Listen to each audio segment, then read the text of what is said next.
Reprenons la fonction que nous avons écrite lors de la capsule précédente et voyons de façon simplifiée ce qu'il se passe lorsqu'elle est appelée. Au moment où une fonction est appelée, l'ordinateur mémorise l'emplacement d'où il part et dans quel état il se trouvait, afin de pouvoir retrouver cet état lorsque l'exécution de la fonction sera terminée.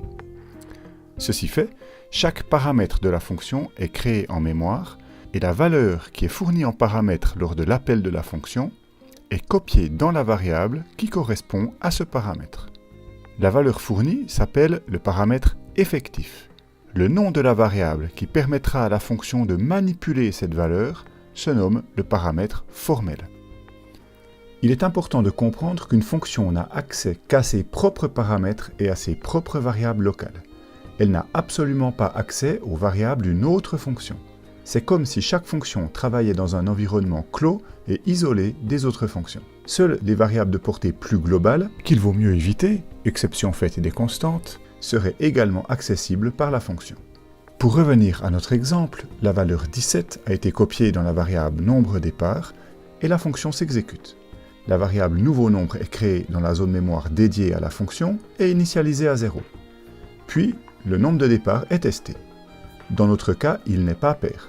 Le nouveau nombre est donc évalué à 17 x 3, 51, plus 1, donc 52, valeur qui est affectée à la variable nouveau nombre.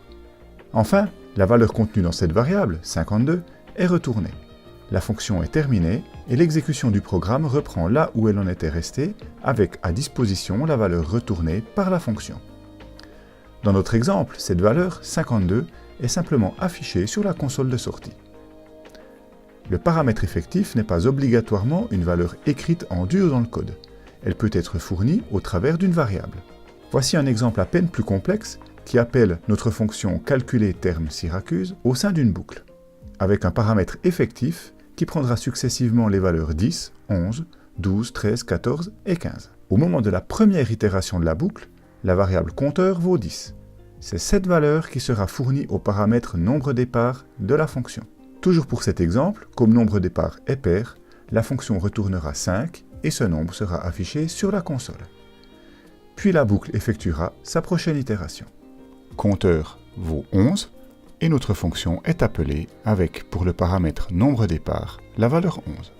Ce processus est répété successivement pour compteurs valant 12, 13, 14 et 15. À noter qu'entre chaque appel d'une fonction, l'espace mémoire dédié à cette fonction est perdu. Il n'y a donc strictement aucun lien ou aucune valeur qui persiste entre deux appels de la même fonction.